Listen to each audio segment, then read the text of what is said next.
नमस्कार, मैं नियाज खान और आप देख रहे हैं एनएमएफ न्यूज। किसानों की समस्या को लेकर पिछले 70 सालों से बात हो रही है। पहले कांग्रेस, फिर बीजेपी, फिर कांग्रेस और एक बार फिर पिछले 8 सालों से बीजेपी सरकार में है। सबने किसानों की आय दुगनी करने की बात कही, लेकिन किया कुछ भी नहीं। अब एक बार फिर चुनाव से पहले बीजेपी किसानों पर डोरे डालने लगी है और तरह तरह के उपाय करने की कोशिश कर रही है। अभी हाल ही में किसानों ने एमएसपी को लेकर 1 साल तक धरना दिया और जब नुकसान होने लगा तो जल्दी जल्दी बिल वापस लिया। अब एक बार फिर बीजेपी किसानों को लुभाने की तैयारी में है और उसी कड़ी में अब सरकार ने फिर से किसानों को कर्ज देने के मुद्दे पर ध्यान देने की बात कही है। सहकारिता मंत्री अमित शाह ने कृषि एवं ग्रामीण विकास बैंकों से कहा कि उन्हें सिंचाई परियोजनाओं पर ध्यान देने की जरूरत है। इसके साथ ही साथ अवसंरचनाओं समेत कृषि क्षेत्र को लंबी अवधि और कर्ज देने पर ध्यान दे। अमित शाह ने कहा कि सरकारी बैंकों को देश में सिंचित भूमि को बढ़ाने के उद्देश्य से कर्ज प्रदान करने पर ध्यान देना चाहिए। शाह ने कहा कि छोटे किसानों के समक्ष आने वाली चुनौतियों से निपटने के लिए सहकारी बैंकों को इस बारे में सोचना चाहिए। सहकारिता की भावना के साथ इस तरह के छोटे खेतों में किस तरह काम करना चाहिए।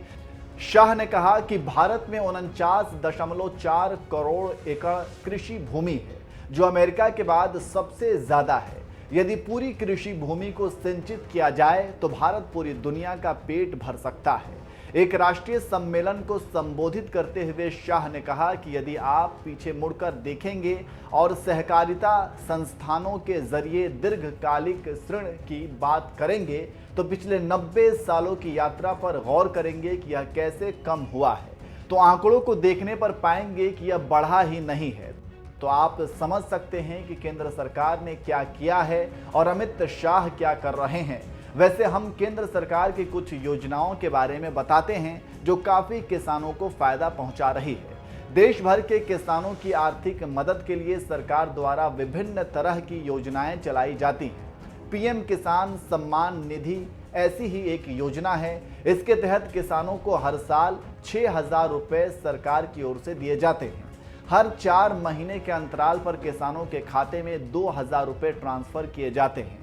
किसान की आय को दोगुना करने और किसानों को तेजी से विकसित करने के लिए मोदी सरकार 29.9 लाख किसानों को खेती से जुड़ी मशीनें बांटी हैं।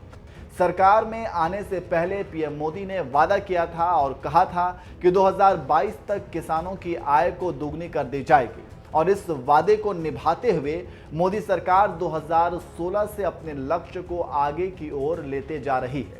इस वादे को पूरे करने के लिए मोदी सरकार ने खेती किसानों को आसान करने पर फोकस किया है।